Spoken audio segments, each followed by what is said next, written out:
Well, to understand what impact the Putin-Kim summit could have, joining us now is Robert E. Kelly. He's a professor of political science at the Pusan National University in South Korea. Good to have you back with us, Professor.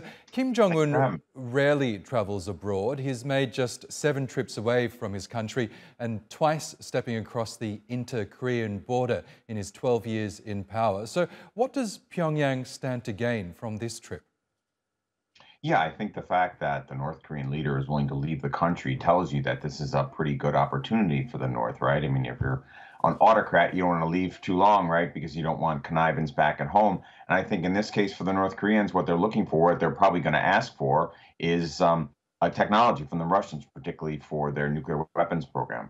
North Korea is economically or technologically fairly backward, right? It took them a long time to develop nuclear weapons. Those are not still fully mature. The North Koreans have issues about trying to make them more survivable should the Americans launch an airstrike, for example. And the Russians can give them technology to help defend those weapons, right? Stuff that North Korea really can't make at home. And so, the Russians are in a tight spot in Ukraine. The Russians really need ammunition and bullets for the war, bullets and artillery for the war. And this is a chance for Kim to squeeze Putin, if you will, and get some pretty good concessions. I bet that's what's going to happen. Yes, can we talk more about what Russia stands to gain? Because there is a lot of expectation that Putin is meeting Kim Jong-un to source weapons from North Korea for its ongoing war in Ukraine. It's been reported that top arms industry and military officials have accompanied Kim. So do you believe an arms deal is likely to be agreed? And what does Pyongyang have to offer in terms of weapons?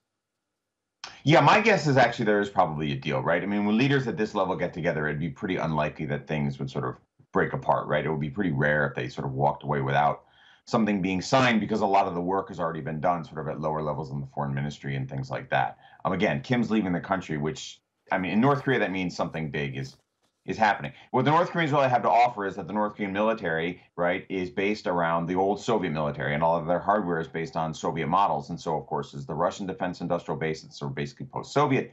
And what this means is that the North Koreans can actually supply ammunition, bullets, artillery shells, particularly to the Russians for the war in Ukraine. I think the big takeaway for the analyst community is what this means. If the Russians are going to the North Koreans to ask for ammunition, what this means is that the Russian defense industrial base cannot keep up with Russia's needs in Ukraine, right? Now, North Korea is probably not a high quality supplier. North Korea is not known for sort of its high tech industries, for, it's good, clean, non-corrupt management of industry. So you'd imagine that the failure rate on North Korean ammunition is going to be high or higher than what would be made inside Russia. So it's a bit risky for the Russians buying this low quality stuff. And that tells us that the Russians are struggling in Ukraine. And so if you're Kim, you're saying, wow, this is a great opportunity for us to get something really juicy from Putin. And he's probably going to ask for, again, technologies related to the weapon of mass destruction program. Professor, we know China has been a steadfast ally of North Korea over the years, but how would you describe Pyongyang's relationship with Russia?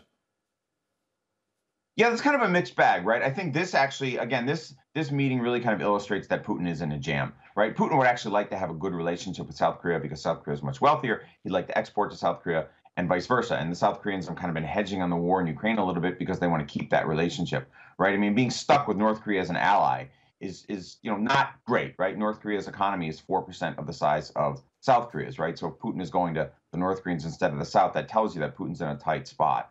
The relationship has been sort of, on off for a while. Russian power in the Far East isn't really very great. It's been a long time since the Russians had a major military presence out here, right? The Russians like North Korea's existence as a spoiler to South Korea, Japan, and the United States. They like sort of North Korea's role as a troublemaker, right? But traditionally, the Russians and the Chinese have been rather unwilling to share very sensitive technologies with the North Koreans. They don't want Korean unification, but they also don't want the North Koreans building lots and lots of nuclear weapons because that scares everybody, right? And so again, this is the fact that Putin is willing to meet Kim tells you that I think Putin is in a tight spot.